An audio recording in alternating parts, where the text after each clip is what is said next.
Hello friends, welcome to परीक्षा express. परीक्षा express के यूट्यूब चैनल में आपका स्वागत है। आइए अपन 25, 26 और 27 अक्टूबर 2020 के करंट अफेयर एमसीक्यू देखते हैं। इसको पूरा डिटेल में अपन डिस्कस करेंगे।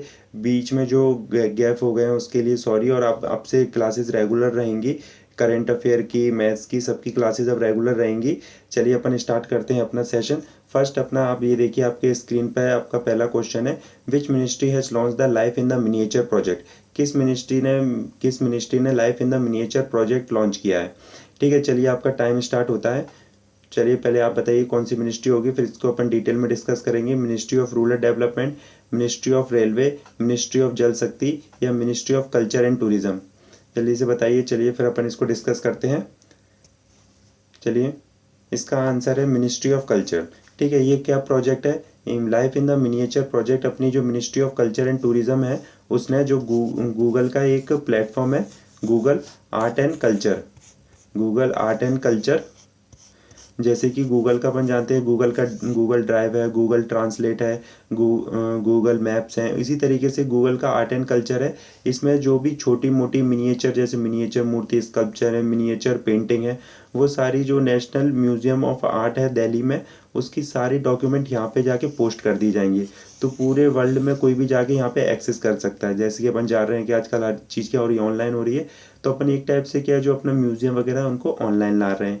इसका पूरा एम यही है। याद रखना किसके साथ कोलेबोरेशन कर रहा है अपनी ministry of culture and tourism, Google art and culture के साथ। क्लियर? ये बहुत ही ज़्यादा इंपॉर्टेंट क्वेश्चन हो सकता है। चलिए अपना नेक्स्ट एमसीक्यू देखते हैं अपन।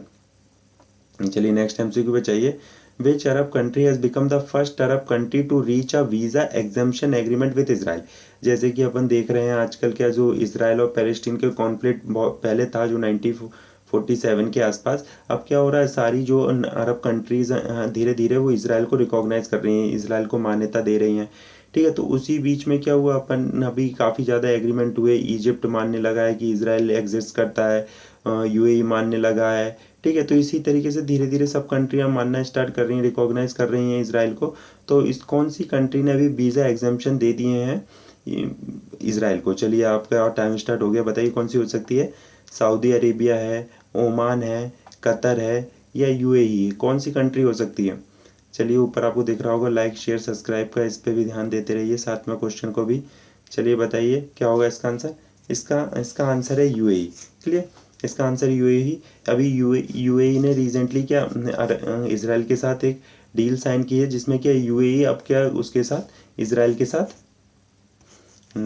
के साथ अपने डिप्लोमेटिक रिलेशन बनाएगा। डिप्लोमेटिक रिलेशंस को वो इस्टेब्लिश करेगा। डिप्लोमेटिक रिलेशन इस्टेब्लिश करने से क्या होगा, अब वहाँ पे भी क्या होगी, इसराइल में यूएई की डिप्लोमेट, एम्बेसडर, कंसुलेट वगैरह इस्टेब्लिशमेंट हो सकती है। ऐसे ही वहाँ पे इसराइल की यूएई में हो जाएगी। तो इन दोनों के रिलेशन काफ़ी हेल्दी रिलेशन हो रही है। तो याद रखना कि फर्स्ट अरब कंट्री बन गई है यूएई, जिसने इसराइल को वीज़ा एग्जाम्पशन दे दिया है। कोई भी चीज़ फर्स्ट, सेकंड, फर्स्ट या लास्ट होती है, बिगेस्ट या स्मॉलेस्ट होती है, तो बहुत ज़्यादा इंपॉर्टेंट होती है। क्लियर? चलिए नेक्स्ट एमसीक्यू अपन देखते हैं। अपना next MCQ, we have observe United Nation day on which day. अपन संयुक्त राष्ट्र दिवस कब मनाते हैं, कब ऑब्जर्व करते हैं इसको? आज केवल ये पीपीटी इंग्लिश में है, कल से आपको रेगुलर इंग्लिश और हिंदी दोनों में मिलेगी। चलिए आपका टाइम स्टार्ट हो गया है। 24 अक्टूबर को सेलिब्रेट करते हैं यूएन डे, 23 अक्टूबर को सेलिब्रेट करते हैं, 22 अक्टूबर को सेलिब्रेट करते हैं, 21 अक्टूबर को सेलिब्रेट करते हैं। चलिए बताइए इसका आंसर होगा 24 अक्टूबर। क्लियर? 24 अक्टूबर को अपन एवरी ईयर अपन यूनाइटेड नेशन डे सेलिब्रेट करते हैं। क्यों, किस लिए सेलिब्रेट करता है? क्योंकि 24 अक्टूबर 1945 में यूएन का इस्टेब्लिशमेंट हुआ था। क्लियर? और न्यूयॉर्क में इसका हेडक्वार्टर है। क्लियर? न्यूयॉर्क में। और इसके अभी प्रेजेंटली अभी इसके सेक्रेटरीट क्या है? यूएन में क्या होता है, यूएन में कुछ इसकी स्पेशलाइज्ड एजेंसीज होती हैं और कुछ प्रिंसिपल ऑर्गन्स होते हैं। ठीक है, इसकी स्पेशलाइज्ड एजेंसी ओनली 5 है। 5 इसकी स्पेशलाइज्ड एजेंसी, जब अपन कभी डिटेल में यूएन देखेंगे तो समझेंगे। और इसकी डिफरेंट आईएमएफ, वर्ल्ड बैंक, जिसके प्रिंसिपल ऑर्गन है। क्लियर? तो न्यूयॉर्क में। और इसके अभी प्रेजेंटली एंटोनियो गुटेरेस इसके सेक्रेटरी हैं। ठीक है, याद रखना, एंटोनियो गुटेरेस इसकी सेक्रेटरी हैं। क्लियर? बहुत ज़्यादा इंपॉर्टेंट क्वेश्चन है यूनाइटेड नेशन क्योंकि वर्ल्ड में सबसे बड़ी इंस्टीट्यूशन है जो पूरे वर्ल्ड को रिप्रेजेंट करती है। चलिए नेक्स्ट MCQ है आपका, ministry of home affair has amended which state और यूनियन टेरिटरी पंचायती राज एक्ट 1989। किस स्टेट का पंचायती राज एक्ट 1989 अपने गृह मंत्री ने भी अमेंड किया है, संशोधित किया है। चलिए आपका टाइम स्टार्ट हो गया। चलिए बताइए क्या होगा इसका, लद्दाख, पंजाब, जम्मू एंड कश्मीर या मणिपुर। किस मिनिस्ट्री ने अपने अमेंडमेंट किया है अभी अपने 1989 पंचायती राज एक्ट का, स्टेट के पंचायती राज का। चलिए क्या होगा आंसर, इसका आंसर है जम्मू एंड कश्मीर। जैसे कि अपन जानते हैं कि जब 370 जब वहाँ से हटी जम्मू कश्मीर में से, तो वहाँ पे क्या पहले क्या होता है, केंद्र के जो सेंट्रल के लॉ थे वो जम्मू कश्मीर में इम्प्लीमेंट नहीं हो पाते, जम्मू एंड कश्मीर में इम्प्लीमेंट नहीं हो पाते। मगर अब क्या हुआ, जैसे ये एक्ट वहाँ से 270 हट गया, अब धीरे धीरे जो भी अपने सेंट्रल गवर्नमेंट, इंडियन गवर्नमेंट के जितने भी एक्ट हैं धीरे धीरे जम्मू कश्मीर में लागू हो रहे हैं। ठीक है, तो उसी तर्ज पे क्या हुआ, पंचायती राज अमेंडमेंट एक्ट जो 1898 का था जम्मू कश्मीर का, उसको अमेंड कर दिया गया। अब इंडिया का वहाँ पे पंचायती राज एक्ट इम्प्लीमेंट हो जाएगा। इसमें क्या होगा, इसमें 3 टायर गवर्नमेंट वहाँ पे इस्टेब्लिश हो जाएगी। सबसे वो नीचे होगी ग्राम सभा, फिर मंडल पंचायत और फिर जिला परिषद। क्लियर, ये जो होगी विलेज लेवल पे, जो इंटरमीडिएट लेवल पे और जो डिस्ट्रिक्ट लेवल पे, तो DDC डिस्ट्रिक्ट डेवलपमेंट काउंसिल की वहाँ पे इस्टेब्लिशमेंट हो जाएगी। क्लियर, DDC की। चलिए होप आपको समझ में आ रहा होगा। कहीं आपको अच्छा लग रहा हो तो प्लीज़ लाइक शेयर कर दीजिए, और कोई भी आपकी रिकमेंडेशन हो तो आप उसे कमेंट बॉक्स में लिख दीजिए, उस पर जल्द से जल्द एक्शन और जो भी फीडबैक आप देंगे उसको फॉलो किया जाएगा। और इसके रिलेटेड कोई भी PDF आपको डाउनलोड करनी है तो आप टेलीग्राम चैनल से डाउनलोड कर सकते हैं। चलिए नेक्स्ट MCQ देखिए, according to the state of global year 2020 report which country has topped in the air pollution. किस कंट्री ने टॉप किया है state of global air pollution report में। चलिए आपके टाइम स्टार्ट हो चुका है। इंडिया, नेपाल, नाइजीरिया, इजिप्ट, किस कंट्री ने टॉप किया है state of global air report में ईयर 2020। चलिए बताइए, इंडिया, नेपाल, नाइजीरिया, इजिप्ट। ठीक है, इंडिया ने इसमें टॉप किया है। ठीक है, इंडिया जी इसको HIE हेल्थ एजुकेशन इंस्टीट्यूट, जो कि एक US फंडेड इंस्टीट्यूट है, वो स्टेट ऑफ ग्लोबल एयर 2020 इसने रिलीज़ करी है। उसने बताया कि इंडिया में जो पोल्यूशन है 2.5 वगैरह, जो PM 2.5 पार्टिकुलेट मैटर 2.5 होते हैं, बहुत ज़्यादा हाई हो रही हैं। इतने हाई हैं कि इस जो इंडिया की नेबरिंग पाकिस्तान, नेपाल वगैरह जो भी हैं, ये सब इंडिया से नीचे हैं। इंडिया में पोल्यूशन बहुत ही अलार्मिंग रेट से बढ़ रहा है। क्लियर, चलिए लाइक शेयर कर दीजिए। चलिए नेक्स्ट क्वेश्चन देखिए अपना, according to the World Economic Forum Future of Job Report 2020 how much job will be affected by 2025 because of कोविड-19। अपन देख रहे हैं कि कोरोना वायरस की वजह से लॉकडाउन हुआ, लॉकडाउन की वजह से काफ़ी ज़्यादा जॉब लॉस हुआ। तो इसी में वर्ल्ड इकोनॉमिक फोरम ने अपनी future of Job Report 2020 release करी। उसमें उसने प्रिडिक्शन किया है कि 2025 तक कितनी जॉब का लॉस हो जाएगा। चलिए आपका टाइम स्टार्ट हो चुका है। 70 million jobs, 85 million job, 92 million job है, 58 मिलियन जॉब। कितनी मिलियन जॉब का लॉस हो जाएगा 2025 तक। चलिए बताइए कितना होगा, 75, 85, 92 या 58। चलिए इसका आंसर है 85। ठीक है, वर्ल्ड इकोनॉमिक फोरम ने अपनी future of Job report release की है। उसने प्रिडिक्शन किया है कि 2025 तक अपने यहाँ पे 85 मिलियन जॉब का लॉस हो जाएगा। क्लियर, अपन वर्ल्ड इकोनॉमिक फोरम एक फॉर्म है, इंटर गवर्नमेंटल ऑर्गेनाइजेशन है। यहाँ पे सारे सब कंट्रियों के रिप्रेजेंटेटिव होती हैं जो इकोनॉमिक से रिलेटेड जो भी अपन को एक्शंस लेने हैं जिससे कि हेल्दी इन्वायरमेंट, इकोनॉमिक एनवायरनमेंट बना रहे, तो उसके लिए एक फॉरम है। ठीक है, इसका हेडक्वार्टर पेरिस में है। क्लियर, चलिए आई होप आपको ये सेशन पसंद आ रहा होगा। पसंद आ रहा हो तो लाइक शेयर कर दीजिए। Which IIT has developed the Covirap the कोविड-19 डायग्नोस्टिक टेस्ट टेक्नोलॉजी। किस IIT ने कोविड-19 के लिए कोविरैप करके एक टेस्टिंग टेक्नोलॉजी को डेवलप किया है। चलिए बताइए, टाइम स्टार्ट हो चुका है आपका। IIT Kharagpur, IIT Guwahati, IIT Kanpur, IIT Hyderabad. जल्दी से बताइए, 8 सेकेंड रह गए हैं आपके। IIT Kharagpur, IIT Guwahati, IIT Kanpur या फिर IIT हैदराबाद। चलिए इसका आंसर है IIT खड़गपुर। IIT खड़गपुर ने अभी कोविरैप करके एक टेस्टिंग ये किट को डेवलप किया है, क्योंकि अपन जान रहे हैं कि जो भी अभी RT-PCR टेक्नोलॉजी से अभी कोविड-19 का टेस्ट होता है, ये काफ़ी टाइम टेकिंग टेक्नोलॉजी है। तो इसको रिप्लेस करने के लिए IIT खड़गपुर के साइंटिस्टों ने, वहाँ के रिसर्चरों ने कोविरैप टेक्नोलॉजी का एक डेवलपमेंट किया है। ये बिल्कुल रिलेटेड टू जैसे अपन प्रेगनेंसी टेस्टिंग किट होती है, जो 72 आवर्स में अपन को जो हल्की हाल अपन क्या कर सकते हैं, उससे टेस्ट कर सकते हैं। उसी तरीके से कोविरैप से हल्की हाल इससे 1 आवर के अंदर अंदर इसके रिजल्ट्स आ जाएंगे। क्लियर? होप आपको सेशन पसंद आ रहा होगा। पसंद आया प्लीज़ लाइक शेयर कर दीजिए।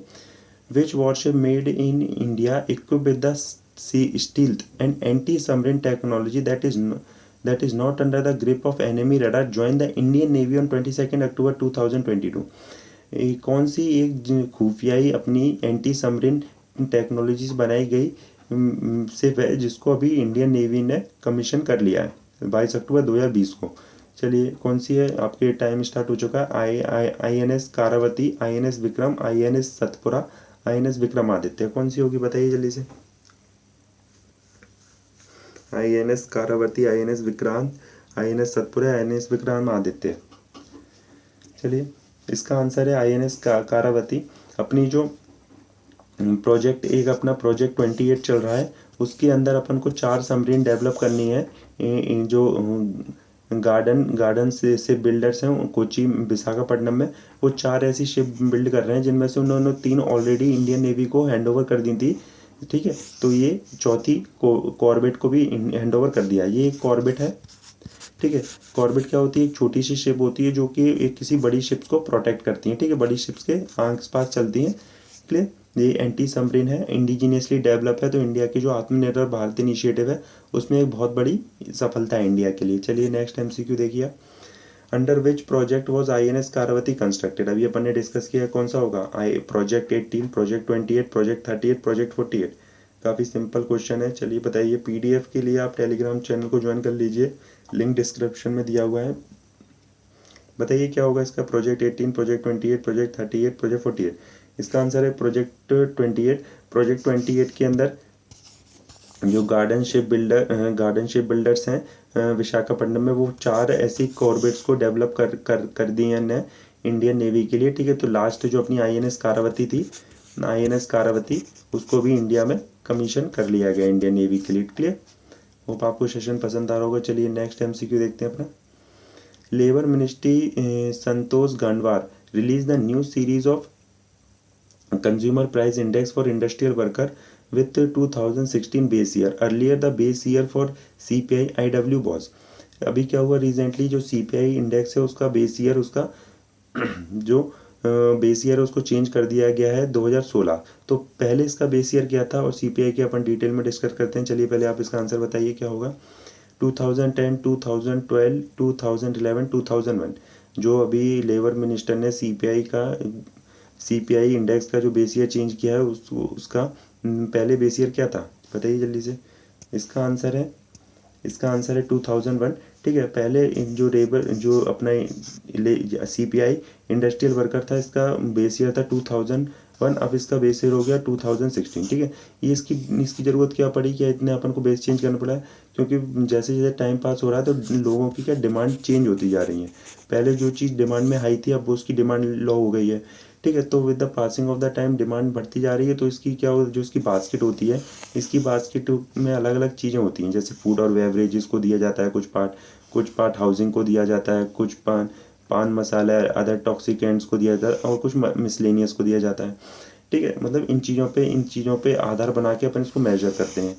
ठीक है, तो अब क्या इसको मेजर करने के लिए तो अब क्या चीज़ चेंज हो गई। पहले जो लेबर चाहती थी कि अब हम एजुकेशन में कम इन्वेस्ट करें, अब वो चाह रही है कि एजुकेशन में इन्वेस्ट नहीं किया तो आने वाला फ्यूचर बहुत हार्ड हो जाएगा। तो एजुकेशन की डिमांड बढ़ गई, इसलिए इसका परसेंटेज बढ़ाना पड़ा गवर्नमेंट को। इसकी वजह से क्या बेस ईयर इसका चेंज कर दिया। ठीक है, तो बेस ईयर क्या कितना कर दिया है? 2001 कर दिया। पहले 2016 था। अपन CPI जब इकोनॉमिक डिस्कस करेंगे तो पूरा डिटेल में अपन CPI के बारे में जानेंगे।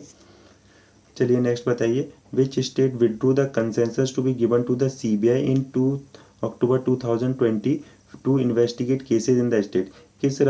किस राज्य ने अपनी सहमति हटा ली है CBI को अपने राज्य में इन्वेस्टिगेशन करने के लिए।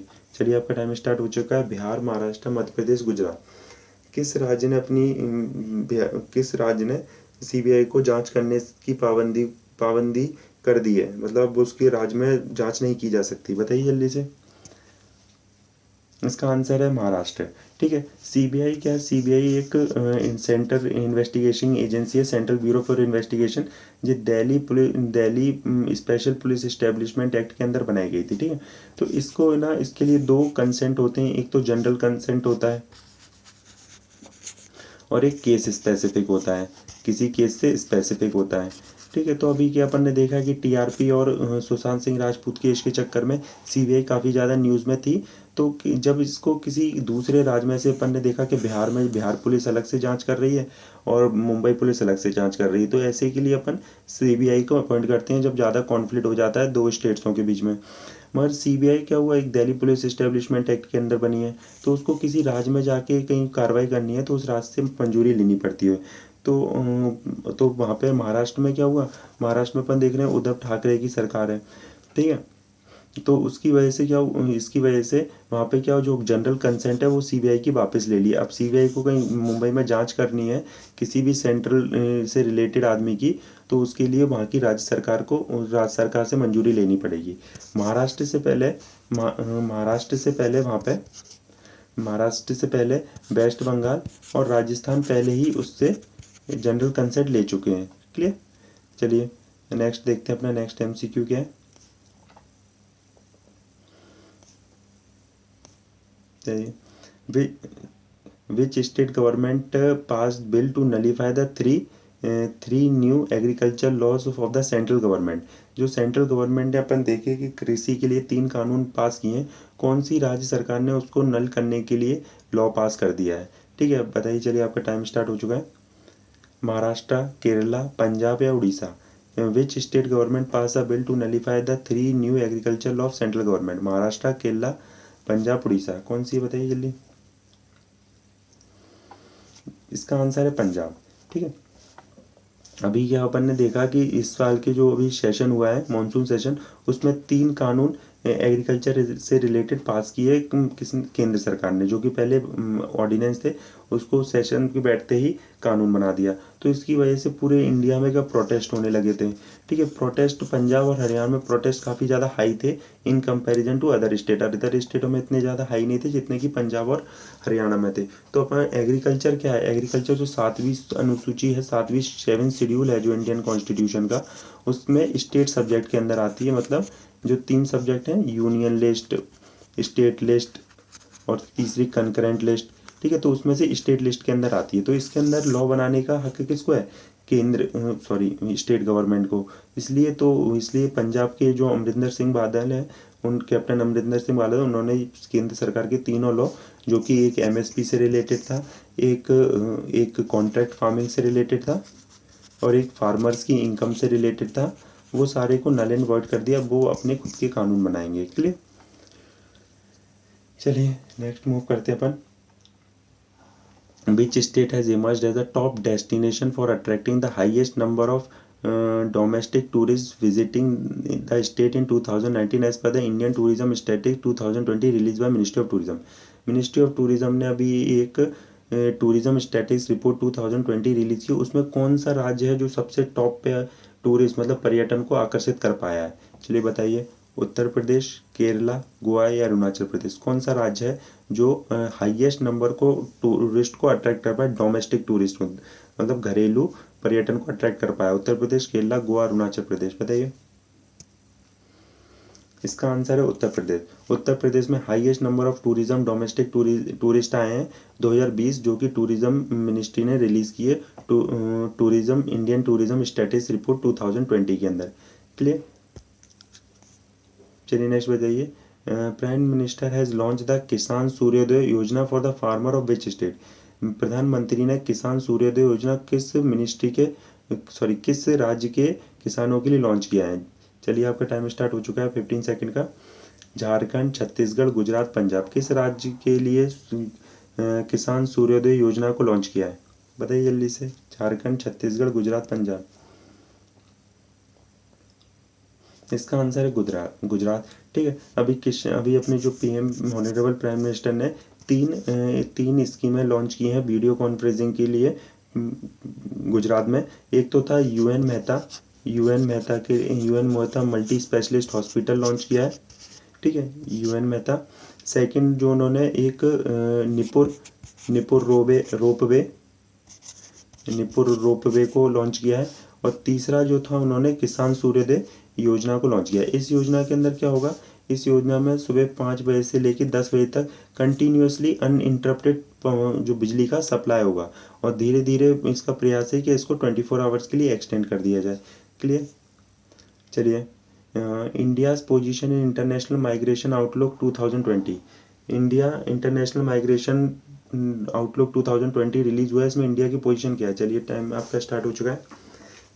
फर्स्ट पोजीशन पे है इंडिया, सेकंड पे है, थर्ड पे है, फोर्थ पे है। कौन सी पोजीशन पे India? First, second, third, fourth. चलिए, टाइम अप हो गया है। इसका आंसर है सेकंड। ठीक है। इंडिया में सबसे ज़्यादा जो इमाइग्रेशन है, इमाइग्रेशन इंडिया में से बाहर जाने के लोग, सॉरी 1 सेकेंड, जो इमाइग्रेशन है, इमाइग्रेशन मतलब एक होता है इमाइग्रेशन और एक होता है इमाइग्रेशन। इमाइग्रेशन में कोई शहर के अंदर देश के अंदर आता है और इमाइग्रेशन में कोई शहर से बाहर देश से बाहर जाता है। तो इमाइग्रेशन में इंडिया में पिछले साल 3 लाख आदमी इंडिया से बाहर गए थे और इस साल 3.38 लाख लोग इंडिया से बाहर गए। ठीक है। तो इस साल इंडिया का पिछले साल से कंपैरिजन में इंडिया 10% रेट से आगे जा रहा है। इंडिया में जो माइग्रेशन है वो 10% जा रहा हो जाए। मगर क्वान्टिटी वाइज देखें तो अभी भी फर्स्ट नंबर पे अपना चाइना है। चाइना से अभी भी बाहर सबसे ज़्यादा लोग वर्कर्स और टूरिज्म और सेटलमेंट के लिए जाते हैं, सिटीजनशिप के लिए। इंडिया सेकंड नंबर पे। क्लियर। चलिए, नेक्स्ट देखिए अपना, the financial action task force retain Pakistan again in the grey list, now it will be in reviewed next. तो अभी जो FATF की मीटिंग हुई उसमें पाकिस्तान को फिर से ग्रे लिस्ट में रख दिया है। अब तो कब तक जो फाइनेंशियल एक्शन टास्क फोर्स की ग्रे लिस्ट में पाकिस्तान ग्रे लिस्ट में रहेगा? चलिए, आपका टाइम स्टार्ट हो चुका है। फरवरी 2021 तक, मार्च 2021 तक, अप्रैल 2021 तक या मई 2021 तक? कब तक ये फाइनेंशियल एक्शन टास्क फोर्स की ग्रे लिस्ट में रहेगा पाकिस्तान? चलिए, बताइए जल्दी से। इसका आंसर है फरवरी 2021। ठीक है। अभी रिसेंटली मीटिंग हुई तो इसको ग्रे लिस्ट में मेंटेन करके रखा है इसने अपनी पोजीशन को। इसका मतलब क्या है? कोई अच्छी बात नहीं है ग्रे लिस्ट में होना। मीन्स अब कहीं ग्रे लिस्ट में कोई कंट्री है तो वो जल्दी से क्या होगा, ब्लैक लिस्ट हो सकती है। ठीक है, ब्लैक लिस्ट में जा सकती है। और कोई कंट्री ब्लैक लिस्ट में चली जाती है तो उसको फॉरेन से फंडिंग आना बंद हो जाएगी। ठीक है। फॉरेन से फंडिंग मतलब जो पाकिस्तान को फंड देती हैं, जैसे चाइना है और जो भी अरब कंट्रीज जो फंड देते हैं वो उसका फंड आना बंद हो जाएगा। क्लियर। क्योंकि ये टेररिज्म के खिलाफ कोई भी एक्शन नहीं ले रहा है पाकिस्तान, उसकी वजह से ये कार्रवाई कर रहा है FATF का है। अभी इसकी प्रेजेंटली 39 मेंबर इसकी कंट्री है। इंडिया भी इसका वन ऑफ द मेंबर है FATF का और इसके हेडक्वार्टर पेरिस में है। क्लियर। चलिए, होप आपको सेशन पसंद हो रहा होगा। चलिए, विच स्टेट, चलिए आज का लास्ट MCQ है। Which state of India has found million of years old fossil on the hills? किस राज्य में अरबों साल पुराने जीवाश्मों को पाया गया है? चलिए, आपका टाइम स्टार्ट हो चुका है। तेलंगाना, झारखंड, बिहार या राजस्थान? ये बताइए, तेलंगाना, झारखंड, राजस्थान या बिहार कौन सा हो जिसमें मिलियन ईयर पुराने जीवाश्म पाए गए हैं, फॉसिल्स? बताइए। इसका आंसर है झारखंड। झारखंड के राजमहल हिल्स के ऊपर काफ़ी ज़्यादा पुराने, मिलियंस ऑफ ईयर पुराने डायनासोर के फॉसिल पाए गए हैं। ठीक है।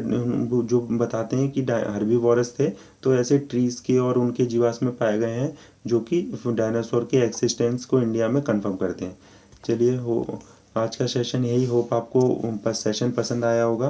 कहीं सेशन पसंद आया तो प्लीज़ लाइक, शेयर और सब्सक्राइब कर दीजिए। Thank you very much for joining.